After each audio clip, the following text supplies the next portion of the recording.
Welcome everyone. My name is Meredith Malone. I'm a curator here at the Kemper Art Museum. And our Q&A this evening is between artist Kahlil Robert Irving and Dr. Andrea Achi. Is presented in conjunction with our current exhibition titled Kahlil Robert Irving, Archaeology of the Present, which is on view right around the corner through July 29th of this year. Kahlil is a talented multidisciplinary artist whose recent works have examined digital media, memory, race, and Black life as subjects embedded in his sculptures, which are layered assemblages made up of collaged imagery and ceramic replicas of everyday objects, often considered detritus. The works in this installation at the Kemper include sculptures, videos, paintings, and industrial-made found objects that together consider our relationship to the city street as both a place and a concept. Kahlil situates his artworks within a large plywood platform that evokes both an archaeological dig and a stage. Viewers are invited to explore and activate the platform. You can step on it, you can move around it, you can even touch some of the objects on display. So if you haven't had a chance to see the show, I highly encourage you to come back and spend some time. The exhibition was originally organized by the Walker Art Center and was curated by William Hernandez Loig, the curatorial associate of painting and sculpture at the San Francisco Museum of Modern Art and the former curatorial assistant in visual arts at the Walker Art Center. I had the pleasure to work directly with Kahlil on the St. Louis iteration, which includes 5 new works in ceramic, stone, and in painting that are really a testament to the expansive nature of his artistic practice. And now I'll do my official intros. So Kahlil Robert Irving is a St. Louis-based artist and who received his BFA in art history and ceramics from the Kansas City Institute in 2015 and his MFA from the Sam Fox School of Design and Visual Arts at Washington University in 2017. Since graduating, Kahlil has gone on to a really incredible career. Recent solo and group exhibitions include the projects Kahlil Robert Irving at the Museum of Modern Art in New York in 2021, Soft Water, Hard Stone, New Museum Triennial, and also in 2021. Making, Knowing, Craft, and Art 1950 to 2019 at the Whitney Museum of American Art in New York, and the Great Rivers Biennial at the Contemporary Art Museum here in St. Louis in 2020. Additional honors include a Louis Comfort Tiffany Foundation Biennial Award in 2019 and a Joan Mitchell Foundation grant in 2020. Last December, he won the inaugural Young Artist Prize from Cultured Magazine, and his exhibition at the Kemper also coincides with another major exhibition on view at the Nerman Museum of Contemporary Art in Overland Park in Kansas. Kahlil is joined this evening by Dr. Andrea Achi, the Mary and Michael Jaharis Associate Curator of Byzantine Art in the Department of Medieval Art and the Cloisters at the Metropolitan Museum of Art in New York. Dr. Achi is trained as a Byzantinist, and her curatorial practice focuses on Byzantine art of the Mediterranean Basin and Northeast Africa. She graduated from Barnard College in 2007 with a BA in Ancient Studies. She thought she would become a classics professor, but she fell in love with Byzantine art and archaeology her senior year during a study abroad program on an excavation in Egypt. Dr. Achi went on to receive 2 Masters of Arts degrees from New York University, the first in Ancient Near Eastern and Egyptian Studies with a concentration in archaeology, and the second in Byzantine art. In 2018, she earned a PhD in art history and archaeology from the Institute of Fine Arts at NYU. In her role as Associate Curator of Byzantine Art at the Met, she specializes in the art and archaeology of late antiquity and Byzantium, with a particular interest in illuminated manuscripts and ceramics. She has brought this expertise to bear on exhibitions, including Arts and Peoples of the Karga Oasis, I'm not sure if am I saying that right? Okay, from 2017. Crossroads, Power and Piety from 2020, The Good Life in 2021, and Africa and Byzantium in 2023, all at the Met. Africa and Byzantium was a landmark exhibition that examined how the Byzantine Empire was shaped by North African cultures between the 4th and 15th centuries, shedding new light on the artistic achievements of medieval Africa. In her curatorial work, Dr. Achi also engages in trans-historical practices as evidenced in the exhibition Afterlives, Contemporary Art in the Byzantine Crypt, which opened just this past January at the Met and brings together contemporary works that reckon with death and visualize the afterlife with Byzantine Egyptian funerary art and artifacts.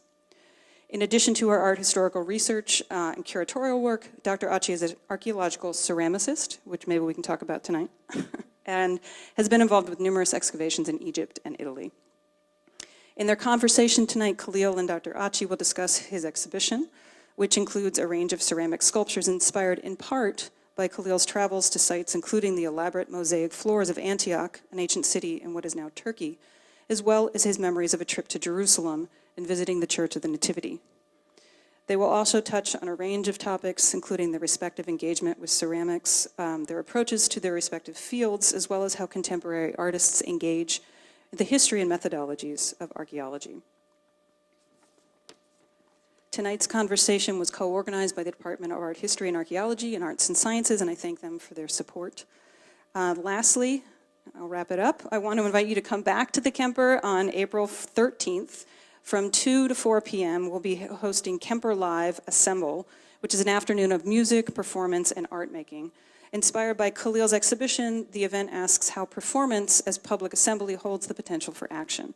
Performances include the Carlene Visual and Performing Arts Drumline and Spirit Squad, which is not to be missed, along with a Big Muddy Dance Company, poetry readings, and a sound installation. Following tonight's conversation, there will be plenty of time for a Q&A from the audience as well, so please think up some good questions. And finally, please join me in welcoming Dr. Andrea Achi and Kahlil Robert Irving.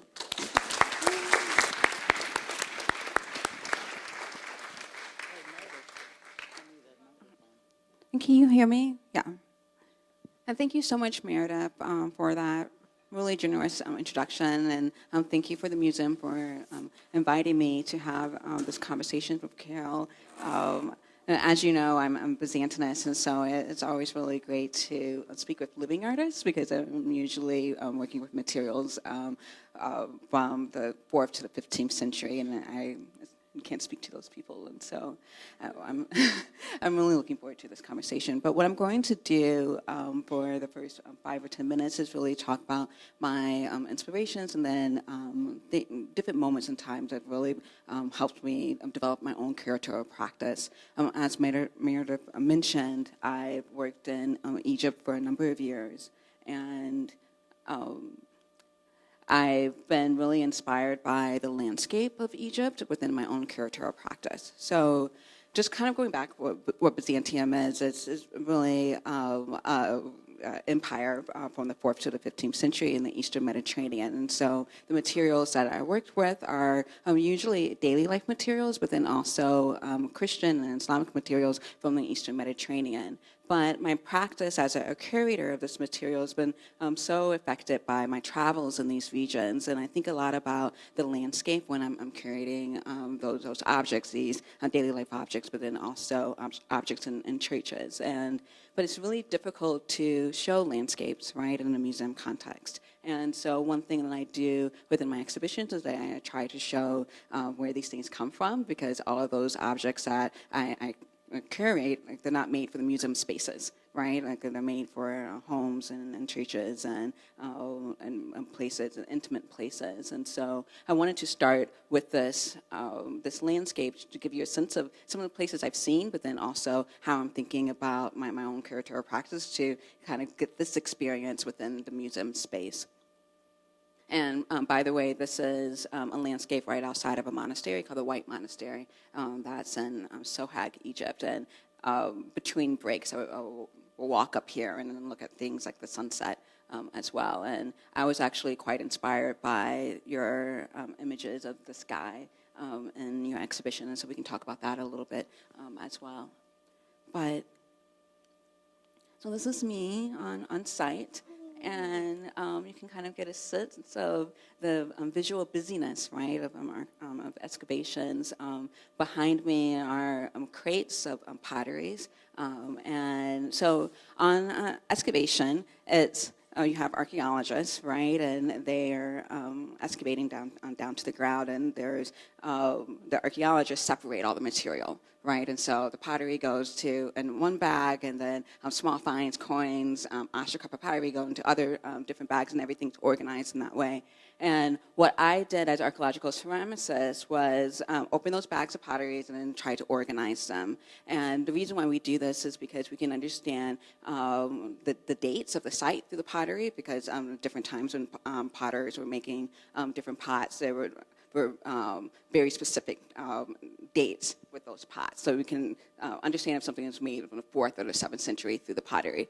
But then you also can reconstruct what people were eating, what people were buying as well, and then you can kind of reconstruct trade routes and trade networks through pottery. And so that's what was really interesting to me when I went on my first excavation in my senior year as an undergraduate, because no one actually really wanted to go through those big boxes of pots, and because it's a little dirty and it's not as fun, right, as doing like the real archaeological work. But what was really fascinating to me was that through those pots, and after you sort them and analyze them and wash them, you can tell the history of the site also through these bits and pieces. And so this is the way that I spent my Januaries and Februaries for years, from 2007 to 2012. And I really also enjoyed this slow work as well, of analyzing material like this. And this gives you a sense of what I did on, we call this the pottery mat. And so one thing that I decided to do after practicing archaeological ceramics was also, I wanted to learn how to make pots. And so I started working with ceramics themselves, because so on the site you see these bits and pieces, right? And sometimes we're able to reconstruct a whole pot, but most of the time, probably about 80% of the time, we can't reconstruct the whole pot. And so I wanted to see what it would be like to make a pot, right? But then I would break them afterwards, and to understand like what might be lost and how pots were broken, and then also to really get my hands dirty and understand the clay and the material as well. And I think that this made me a stronger researcher as well, because as archaeologists and historians, we are reconstructing history with the information that we have, but so much is missing. And I just wanted to get a sense of what might be missing by doing this archaeological experiments. And so, but this gives you a sense of what those big boxes had, and bits and pieces. And just kind of imagine, like, so for example, this right here is a base of a jug, right? And that's all we have. And we calculated all those bases, and we tried to kind of figure out how many bases were in a room, and what that might mean. And, yeah. I just have to say thank you all for being here. There are a couple seats up in the front of the auditorium if you want to come join us up here in the front. But also I have to just say it's such a coincidence and such a surprise, because when I asked Meredith to invite Dr. Achi to come speak with me, I had no idea that she had this part of her practice. So it's such it's so exciting to sit and listen to you share all this. Oh, absolutely. And so at the Met, I have thousands of these under my Curator purview, but we never display them because it's not great works of art, right? And like, people usually aren't interested in these bits and pieces. And what I did when I started my position in 2018, and I started pulling them out and started putting them in vitrines, right? Because when you take an object like this and then you put it in a vitrine in an institution, it becomes an artwork, it becomes a work, right? And I've been thinking a lot about like what that means to have like these daily life bits and pieces within the institution. So we've had these objects at the Met since the 1930s, and they were excavated in Egypt between actually 1910 and 1930s, and they've been in the storerooms at the Met, and we've never displayed them because you have like George Washington up the stairs, and it's not really the priorities. But what I've been trying to do is also tell the institution that we have a responsibility to display the things that we have within our storerooms, and I try to tell the stories of the people who actually made objects like these. And so, but it's a little bit difficult curating objects like this because you have to explain so many different things in a didactic way, because someone might not at once understand like why something like that is on display. So this just kind of gives you a sense of some of the sites I've been interested in Egypt. I think a lot about mapping in my own practice, because again, if you have a shirt that looks old, right, but you don't really know where it's from or why it was made. It's just really hard to interpret. And so one thing you'll notice within my own galleries is that I have a lot of maps. I'm really interested in mapping overall because maps are not neutral. Like every single map shows us like a specific point of view. And so I try to kind of reorient people's perceptions through mapping as well. So this gives you, so the first picture was of a landscape right outside of the White Monastery, the Red Monastery, and this is one of the monasteries I worked at that was right at the bottom of that landscape. And I just wanted to show it just to give you, it's hard to do this within a PowerPoint slide, but I worked here during the day, and then I went up to the landscape in the evenings to see those sunrises, and those potteries from the site, and so it's all worked together. And I've been really interested in your practice, Kahlil, like when you pull different types of materials and sites and landscapes together to almost reconstruct an experience itself. And it's fragmented, right? And like in the ways in which that someone might experience it, it's not the full experience itself. Right. It becomes like a different kind of fiction. It's just interesting to think about how you're putting these things together and retelling a story that people actually lived. And for me, it's like the poetry of it. Yeah, absolutely. And we can talk a little bit more about this, but the aspect of poetry, like the ways in which that you name your works, and it's so poetic as well. Yeah, and that's like a kind of way to like allow for things to still stay in a place of reveal. Yeah, absolutely. Yeah. So I've been interested in landscape, sites, mapping, but then architecture as well. And I'm just showing this as from a monastery in Egypt, and you can see the architecture, but then also graffiti on the walls as well. And it's literally almost impossible to replicate this within a museum context. But one thing that I've done actually is use a space that's under the stairs at the Met, which we call lovingly the Byzantine crypt. And I put archaeological materials in this space. And the reason why I wanted to show this this image was because it's the space that I've been kind of experimenting with at the Met has a similar type of architecture. I mentioned that the Met excavated sites between 1910 and 1930s, and they primarily excavated pharaonic sites, but on an excavation, the top layer is modern, and then you have Islamic, then you have early Christian, and then the pharaonic. And so when they're excavating the pharaonic sites, they preserve the late antique or early Christian material, and they brought it back to the Met through a partage agreement. So half of that material is at the Met, and the other half of the material from those sites are still in Egypt. When it came to the Met, it mostly stayed in the storerooms, but some of the textiles and sculptures and ceramic materials the curators displayed as the end of the Egyptian material culture, and that was displayed in that way until 2000 in the Egyptian department. And then in 2000, that late antique material, so from 4th to 7th century, moved to the medieval department at the Met, and it became under the purview of the Byzantine curators. And I mention this because I've been really interested in how the interpretation of an object might change based on what department it is in within an institution. So this, what you're seeing is a display from the Egyptian department all the way until 2000s, and these materials are now displayed in this space, which is in the medieval department. And the interpretation changes, right? Like when you're looking at material from the 4th to 7th century in the context of ancient Egypt, the ways in which people engage with it changes for when you're looking at it here. This is the beginning of the medieval period. And the context is also different because you have these beautiful baked bricks, and then you have this architecture that's so similar to the architecture of funerary sites in Egypt. One thing I've been doing over the past 2 years, 2 or 3 years, is I've been putting contemporary material within the Byzantine crypt as well, and doing these juxtapositions between late antique Egyptian material that is archaeological and works from our contemporary department. So, for example, in January, I just put this Laurel piece, which is called Wise Like That.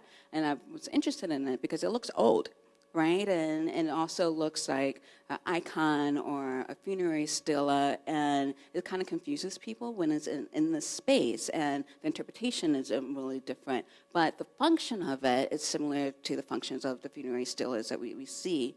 And so by doing these juxtapositions between contemporary works and late antique Egyptian works, I'm telling new stories about the contemporary works, but then also really allowing the visitors to understand the late antique material in a different way, then allow people to engage with it in a different way. And then this piece right here is a piece that was made in 1998 by Anita Huffington. It's made out of marble, and again, it looks old, right? And it requires reading the labels, and people go back and forth about how many labels you should have in an exhibition, but I really think that it's okay to have a strong curatorial voice sometimes. And what I try to do here is have these labels that explain the context of the late antique materials, but then also the contemporary works. And I think that it allows people to reflect on lots of different aspects, and we can talk about this in the conversation as well. Well, but I got to see this installation, and some of the objects that you present don't necessarily explicitly look like they were made yesterday necessarily, but like the bronze work, when you see it in person, the way the form or the way the stone is handled relates to objects carved from the past that you're connecting them to. Absolutely. And then it also, people kind of look back and forth, and they also want to learn more about the late antique objects. One, not problem, but one thing that I've been trying to work through as a curator of pre-modern art is to show how it's relevant still to today, and I really often try to bring the past into the present, because a lot of the themes and issues and topics that were relevant 1,000 years ago are still relevant today, right? And then the people who are making these objects had hopes, dreams, and desires as well, and I think sometimes people forget about that, and so that's another goal and strategy that I do. Yeah, and I feel like in that strategy, it's like also a way to broaden audience. How it's like the contextual can broaden and bring audience, not necessarily furthering kind of fishing them separately. Like just because you're pre-modern doesn't mean that you also don't think you don't have interests of things that people are working on today. Absolutely. Okay. So as Maynard mentioned, I did this exhibition called Africa Byzantium, and the exhibition was about the connections between North and East Africa and the Byzantine world broadly. And one thing that I did in the exhibition is I had a lot of mosaics, and because Northern Africans had some of the best quality mosaics in the Mediterranean world. And we know that Northern African mosaicists were traveling around the Mediterranean during the Byzantine and then also the Roman period. And I've been really interested in your work, Kahlil, looking at mosaics as well, and thinking about how you display mosaics within your own practice and versus how archaeological mosaics are displayed, because in most museum contexts, all of these mosaics, like the one that you see on the screen, are displayed framed on the wall, and these are actually floor mosaics of really small fragments of large floors. Like this mosaic was probably a small fragment of a floor that was about maybe 3 times the size of this room. And so we're really looking at these fragmented materials that have been removed from the original context, but then also displayed like artworks, right? And displayed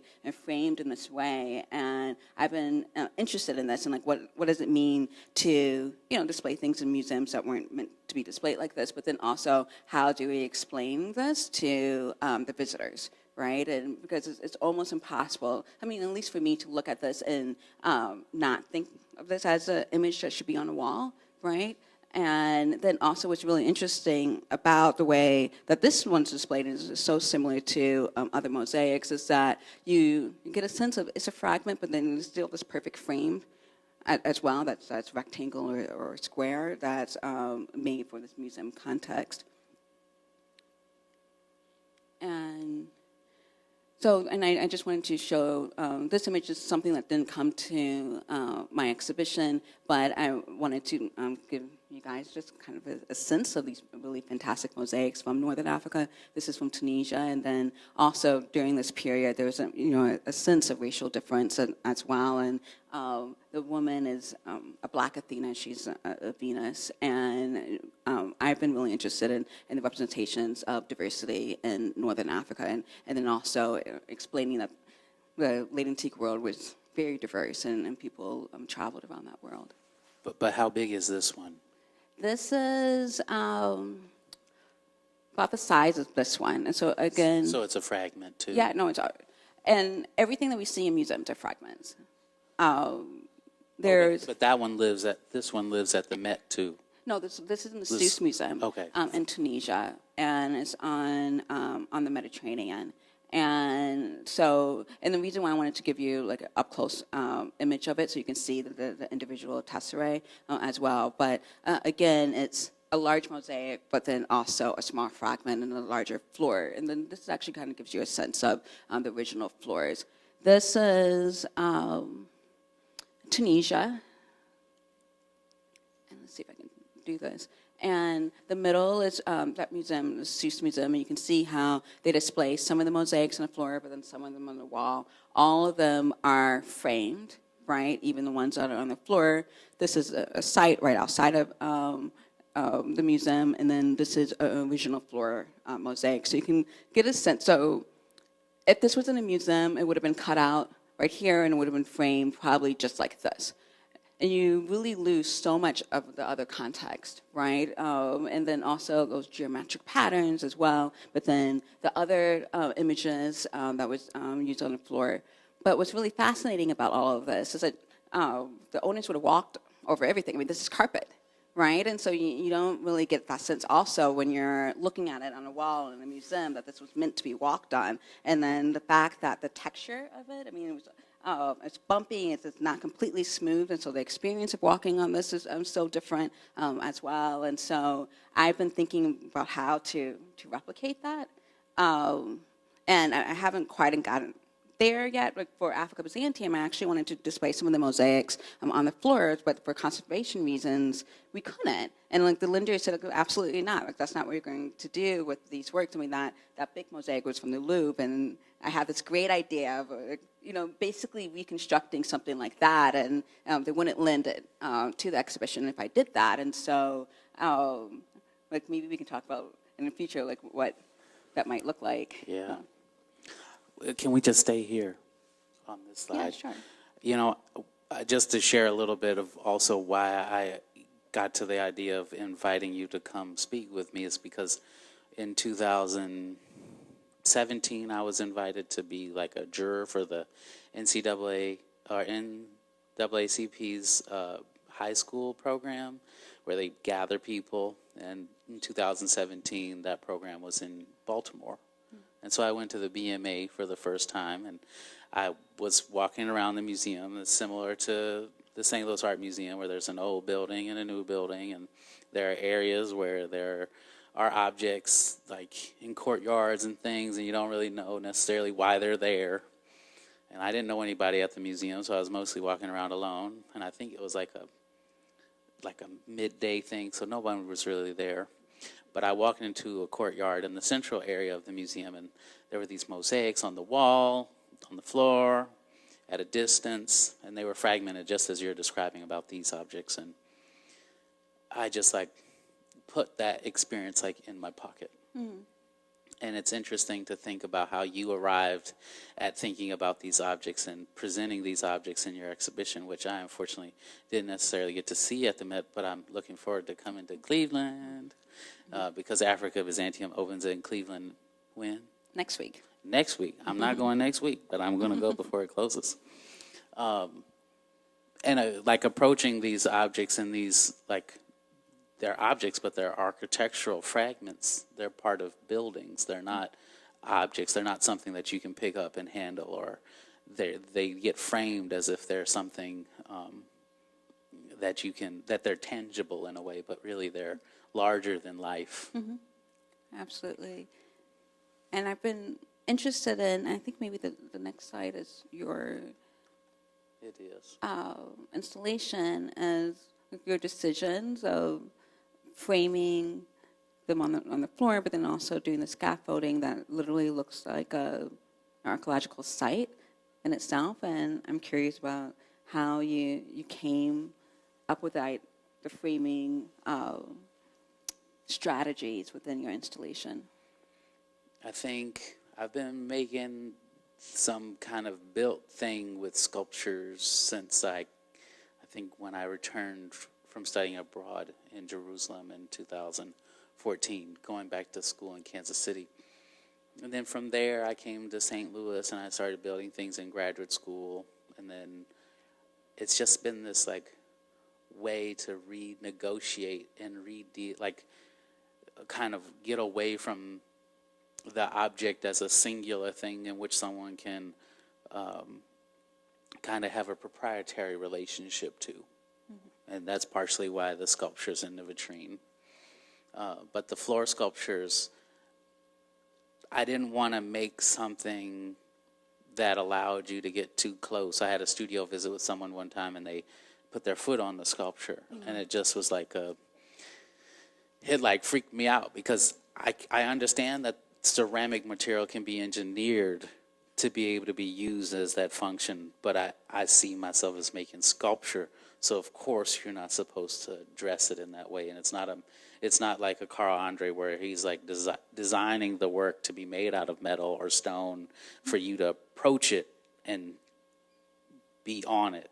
These are pretty fragile, so it's like I also didn't want to replicate a mosaic. I didn't want to make tesserae to try to make the thing, but how could I tell a story of some things that are important to me in a sculpture using methods that I am more versed in? Mm-hmm. The platform is like a 7th generation of an edit.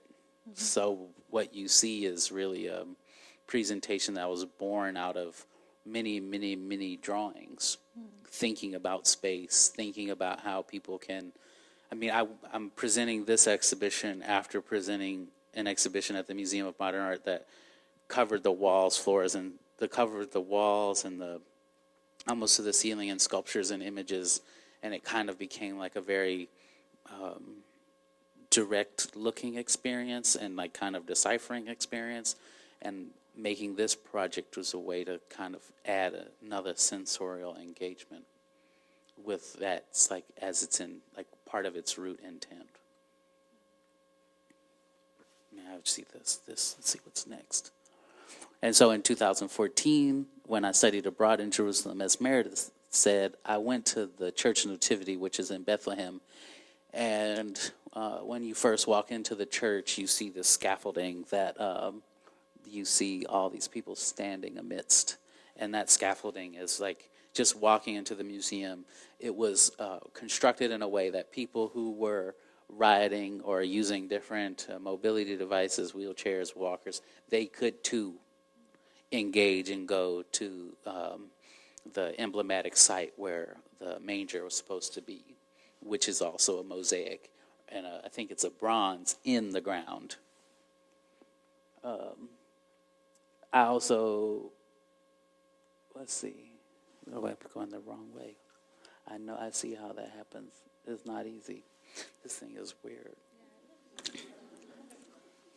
But I built it because it's also like a site, like I got an opportunity to do something, and so I just ran with it, and I wanted to take the opportunity to think about different compositional phrases with a lot of different things, and it's a risk.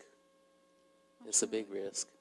And what I think is really fascinating about the installation is that because it looks like an archaeological site, that it seems like there should be also things under this, right? Because in excavation, we excavate just bits and pieces, like different squares within a larger site, and we know that what we're excavating probably tells a larger story, but we can't excavate everything because archaeology is destructive, right?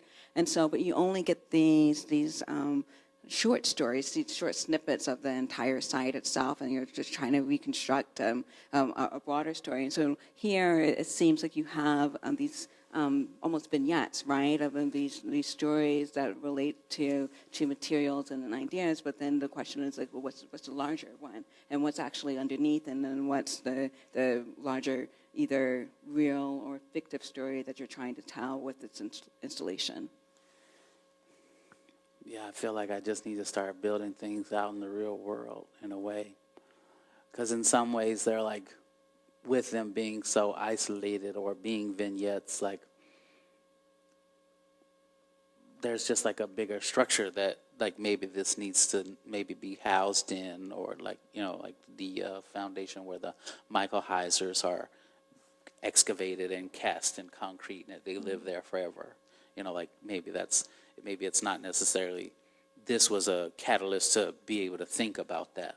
Not necessarily that there is more expansion for this project, but the next project is what actually kind of divulges all of that a little bit further.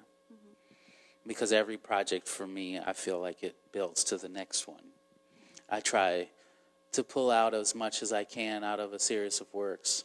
Like the work here in the middle is entitled Soul on Stars, in parentheses, it's like 7 asterisks or something like that. And it relates to this book called Soul on Ice.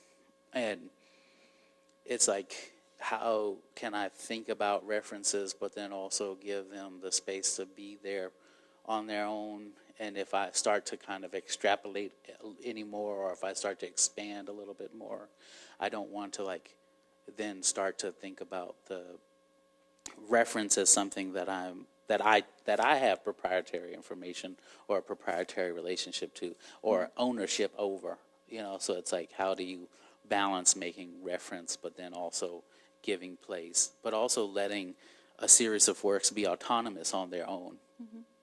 Yeah.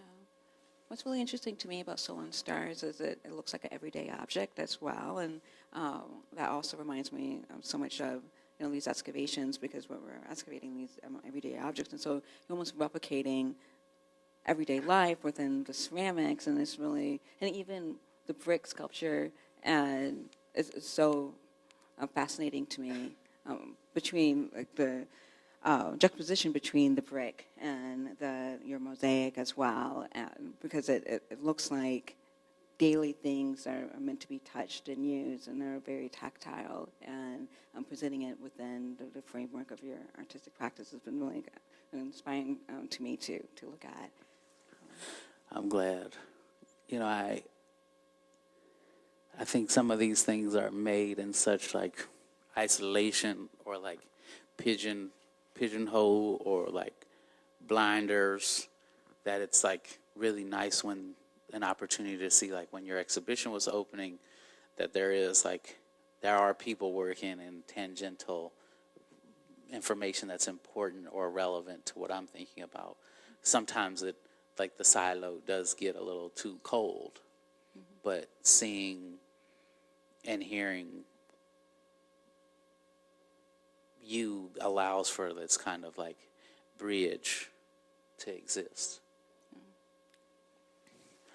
And it's nice to hear you like describe this sculpture, which is now 3 years old, as an everyday object, because like when I saw the mosaics at the Baltimore Museum of Art and seeing the mosaic that you have here in the presentation being framed, like the goal with the rectangular tiles is in some way to mimic this shape around the interior image. And it's like really comforting, really awesome to hear you say and relate it to these objects. It's validating. I brought these images of these memory jugs because in some ways they also relate to those objects that you were pulling out of the earth. These memory jugs I recently purchased and are in my exhibition in Kansas City, but they're like memorial objects that are encrusted with people's personal artifacts, and it's a way for family members to remember their loved ones in a tangible, physical form. This is like a mental reference that I think about when engaging my sculptures, like one here in the vitrine, but then also the monochromatic sculpture in the back on the floor. These pools, it's like, in thinking about, you shared that some of the mosaics that you've seen or engaged with exist on the floor, but have you ever seen any in a swimming pool? Yes, absolutely. Bathtubs? Yeah, and literal pools as well. And but what's really fascinating is when you're on the site. I mean, obviously it's not a pool anymore, right? And so it looks basically the same as any other architectural space, and you just have to almost envision water being there. And so a lot, I felt like what archaeological work, but then even curatorial work is filling in those gaps as well to kind of reconstruct what was actually there itself. How big are some of them? I mean, they're quite large, actually. Because they're public. Well, there's the private pools and then public pools as well. The ones in Tunisia, and then also like very deep. And so you're kind of looking over and imagining how the process of getting in it, because it is so deep, sometimes almost has 10 feet as well. And I guess I'm just asking about places that I actually need to go see, but also, how did they get water into those sites? And for you all to know, this sculpture in the rear is a new work, or it's framed, or it's made with a frame inside of it, and I think of it as like a very shallow pool. The title of the work is Flat Smoke, in parentheses, my heart, and my heart is, and it ain't heavy, close parentheses. But the bracket's still open. Can we remember Miss Green?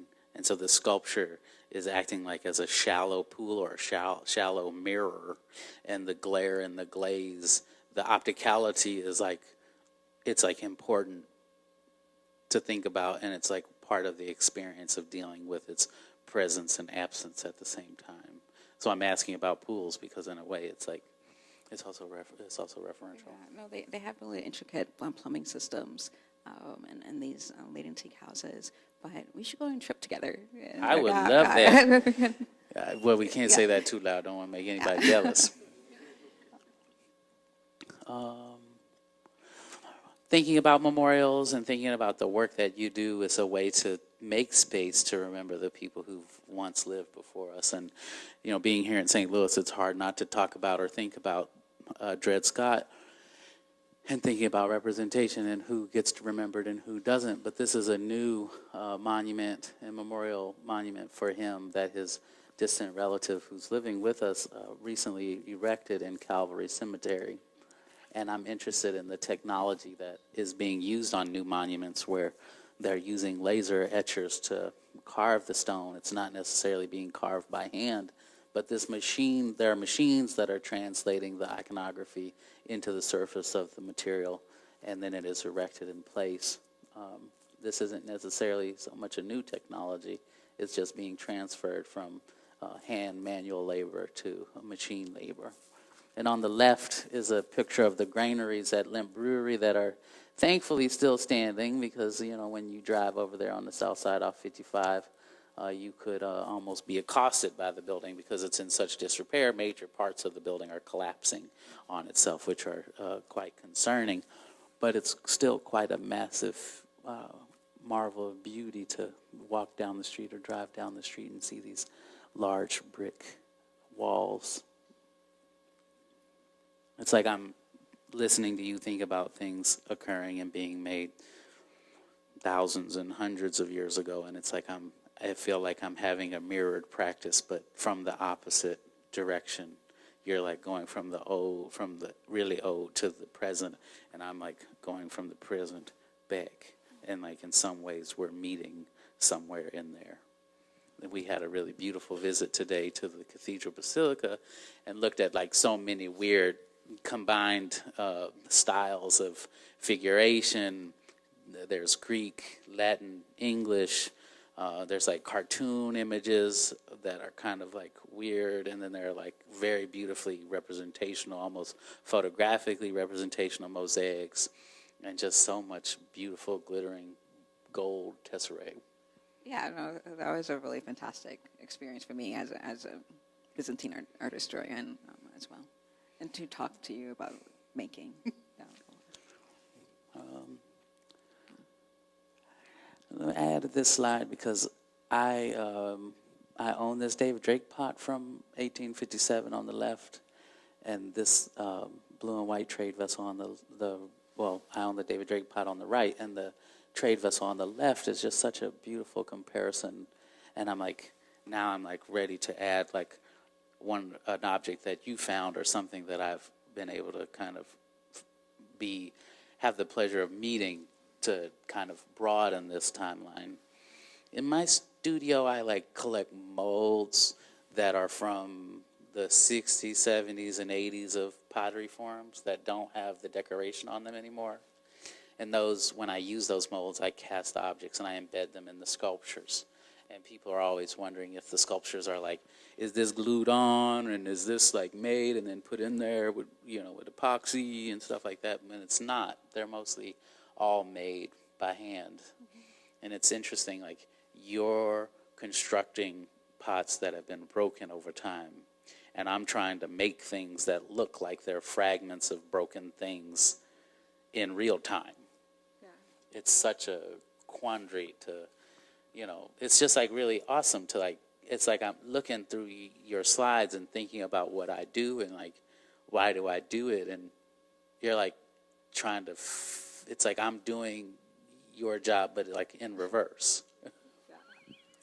Oh, and I've been also really interested in your collecting practices as well, because at his studio he has those objects, but then also like within a short time together, you told me about how you collect art as well, and how you've been inspired by that. And so if you could talk a little bit more about how collecting also informs your practice. It's really interesting because, as a curator, our collection is a lot of our objects, have archaeological objects, but then a lot of the material was donated to the museum by collectors as well. And so it's interesting that you're also participating within that collecting practice and within your artistic practice. I started buying art because a friend of mine said, "Oh, look at this auction, this like amazing Roy Lichtenstein like pyramid is coming up for auction." I was like, "Ooh, that's so awesome." I don't think I can afford that, but I did get a Namjoon Pike work that is dedicated to an artist named Ray Johnson from that auction, and that's one of the first artworks that I bought. And at the time, I thought it was like kind of a joke. I thought it was funny that that you could get an artwork by a major artist for, like good money, and like for decent, like for cheap money, like $500.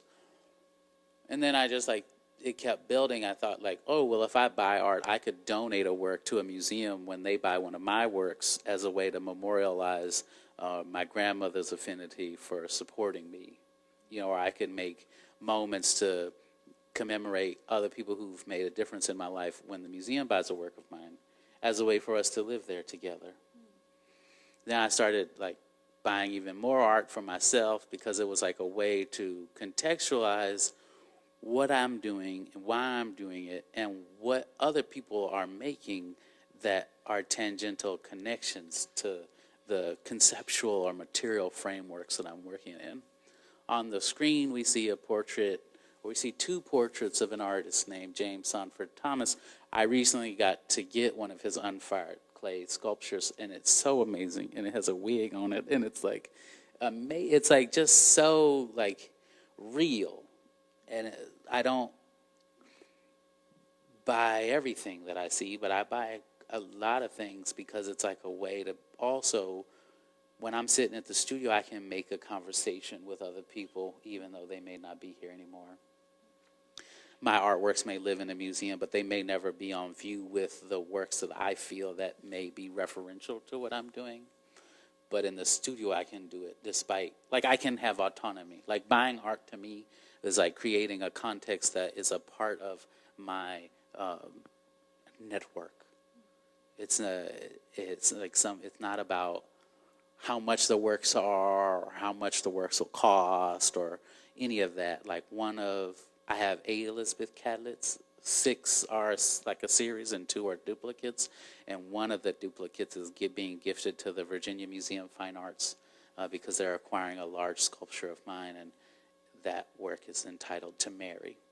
and it's a picture of a man and a woman getting married with like such a beautiful lace veil going down the back of her head, and then at the bottom, Miss Catlett made a woodblock print of that's insinuating that the man in the picture was also lynched.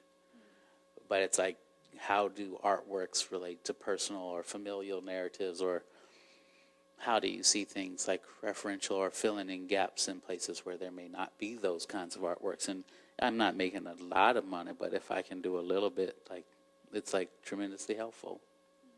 So it's like helpful for me, but also maybe it can be different for community too, and places that support the work and find what I do informative.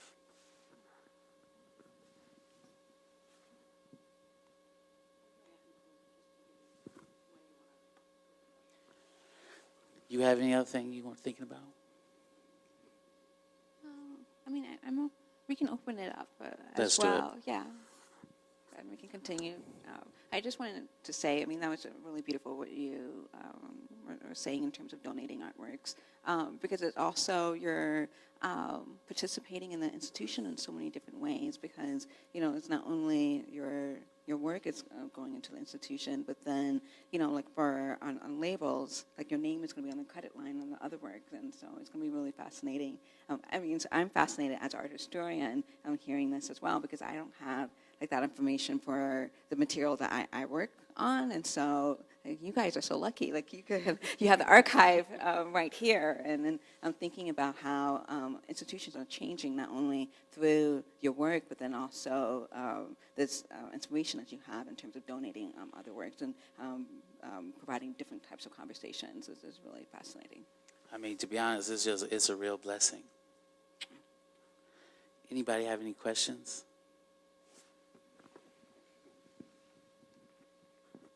Good evening to you both. Good evening. Kahlil, can you go back to your center slide of the whole exhibition? This one here. So I think the whole idea of the raised elevation of it and the idea of an archaeological site is a beautiful idea to start with, just because you're coming into a space and it's a place worth exploring. Ideas exploring the past, ideas that you're coming up with. If you could expand on why things are elevated and why things are recessed, because that gives an intrinsic value when you're first looking at the whole space, that these things are lower, these things are higher. But to me, like Starry Night, it's like the Starry Night exists below the whole field. And so I start thinking about the lower objects being ideas of thought that are unseen but exist there. And then there are the higher pieces that are normally thought to be, you want to have them closer to reveal their elements to them. And I'm just curious about your thought process as you were making them. Thank you for that question. It was really interesting. You kind of you said it all. I don't know if there's anything I need to say necessarily.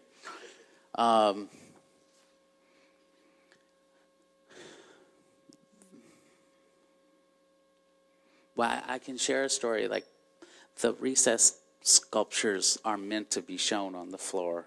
So it's like the closest way to get them there, but they're still not on the floor. They're still above the floor. The short answer is compositional phrasing. The sculptures that are recessed are there because of the modus operandi of what the installation is supposed to do. But the sculptures in the two sculptures on the pedestals, those are they exist in a different place. I mean, your read is right.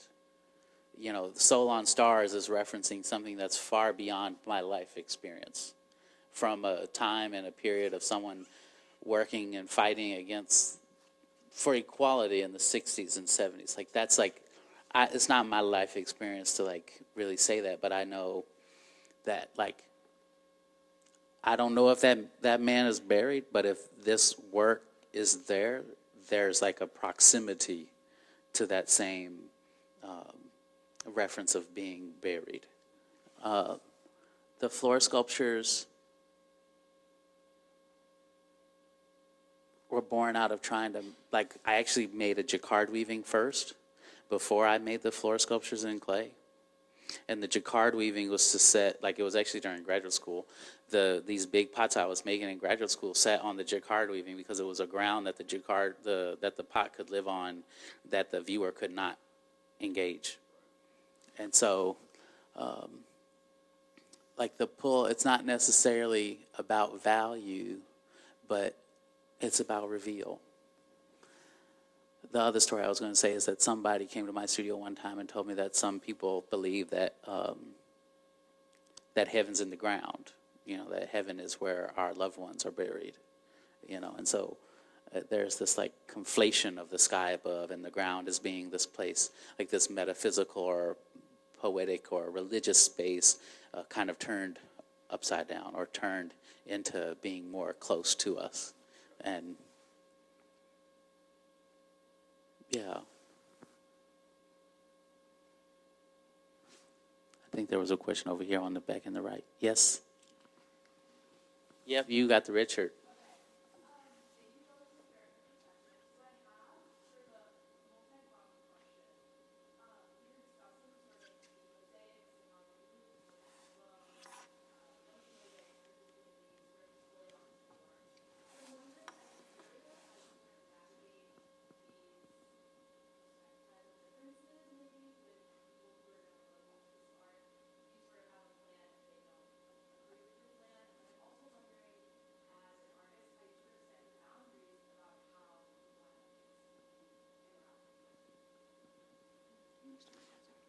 Yeah, maybe I'm just, since they're recording, I'm going to restate your question to the.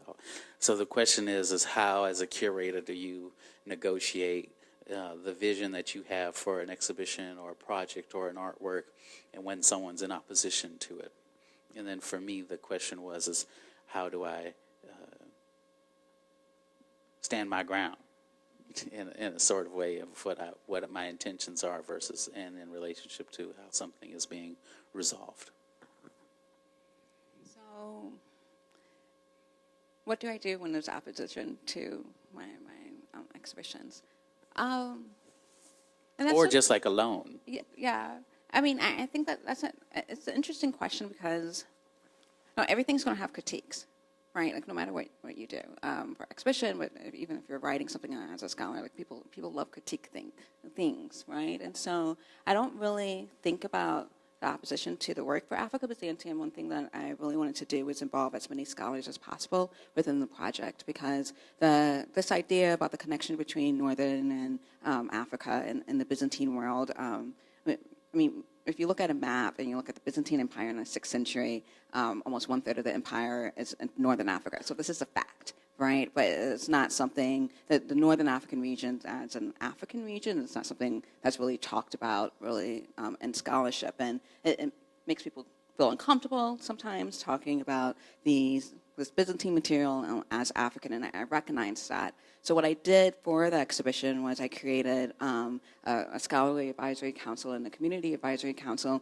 just to provide context for what I was trying to do. So kind of a long answer to your question is that I anticipated opposition, but I also wanted to bring as many people on board with the project before the project opened, just to also give me backing, but then also show that this is a real scholarly project. And it wasn't only my idea, but it was multiple people's ideas and multiple perspectives.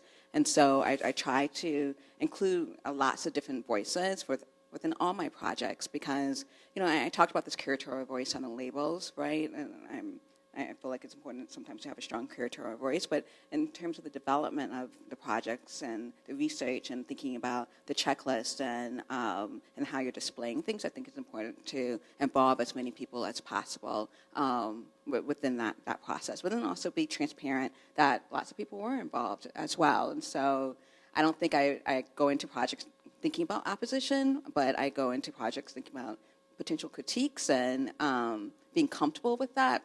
And the reason why I'm comfortable is because I know that we talked about all of these things before the project came into existence.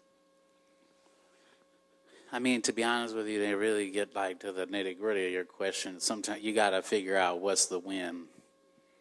what's the biggest win you can get? And if that means you got to take some hits or take some losses, you better go for that touchdown.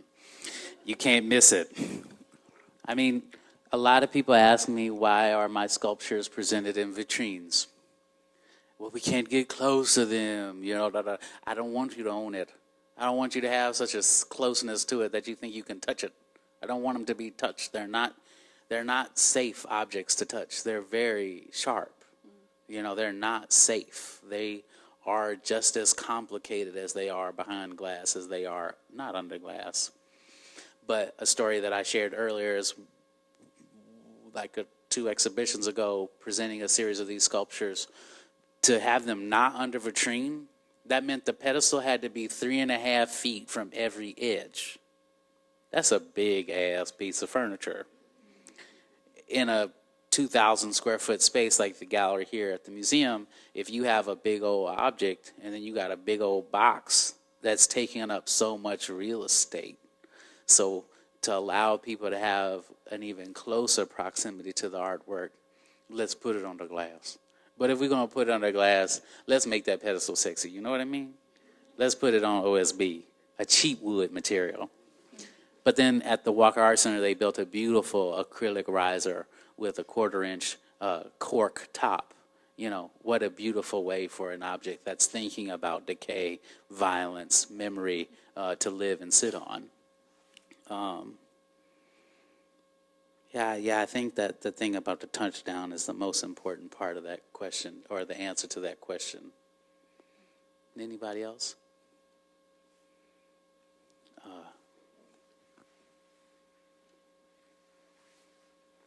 Sorry, I have to do it. Okay. Should I just stand? You can stay right there. My question, well, it wasn't really a question at first. It was more like, I thought it was really beautiful what you said about how archaeology is destructive, because the whole premise of archaeology is to be connected to a past that we weren't part of.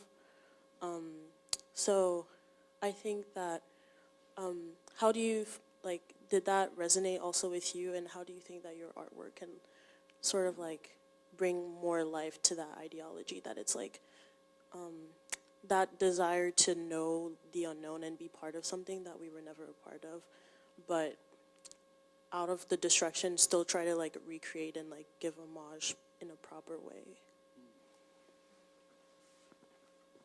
Thank you. I, before this conversation, I never really thought about that. I'm not even gonna lie to you. I really didn't.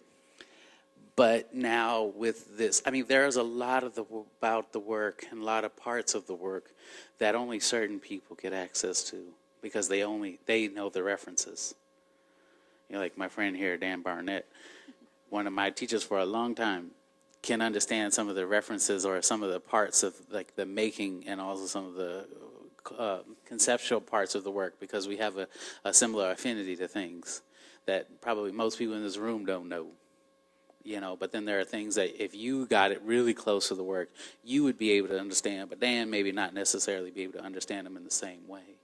So I think allowing for multiple facets of content to exist simultaneously allow for that to occur, even though I'm not necessarily engaging archaeology in a direct way.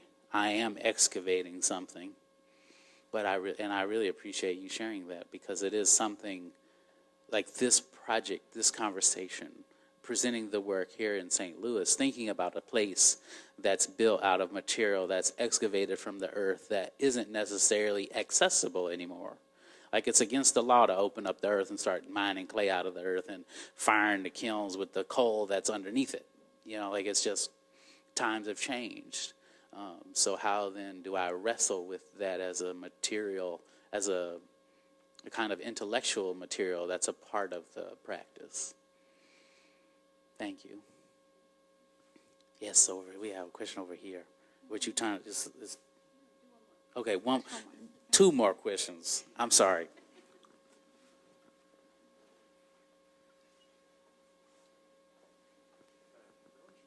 Yeah, actually, that kind of connects directly to the question that I was going to ask. That's a great setup. Thank you.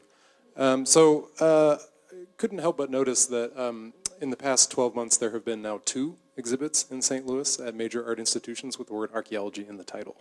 And the other being urban archaeology at the Pulitzer, of course, right? And I guess that exhibit was much more direct and didactic about what their message was. And so I guess I'm just kind of curious. I mean, it already kind of came up a bit about what you think the story in this exhibit is. But maybe to make that question more specific, to draw on the very last sentence of the sort of guide to the exhibit, the question, how can we make space to build a stronger and more honest collective memory? And I just want to hear you expand a bit more on what you think the importance of that question is, and what's the value in having a stronger and more honest collective memory? Can we both answer that question? Please. You start. I'll start. Okay. No problem. I'll start. I mean, collective memory is it's just like you're engaging the conversation with the exhibition at the Pulitzer, with the National Building Arts Center and the objects that exist in that collection, that it lives right across the river in southern Illinois. I don't necessarily seek to answer all the questions, but communicating that this project is a pavilion or stage of sorts is like a way to share publicly what I'm thinking about. I'm not necessarily, I mean, this is a stage or a theater is a place for people to gather and a story to be told. And so I'm presenting the stage. I'm proffering the opportunity. That does not necessarily mean that it's going to be responded to. It's not necessary, and I'm not giving you, like you communicated about the Pulitzer. That was a very didactic and kind of linearly explained exhibition about the objects and where they came from and the buildings that they were a part of and why they were made and where they were made from, and slightly talked about the people who made them, and they even connected it to a contemporary artist living on the north side. Whereas my exhibition really is in a lot of ways, it's for me. And I have a younger cousin who came to the exhibition a few weeks ago, and he said, "Well, why does art matter to you?"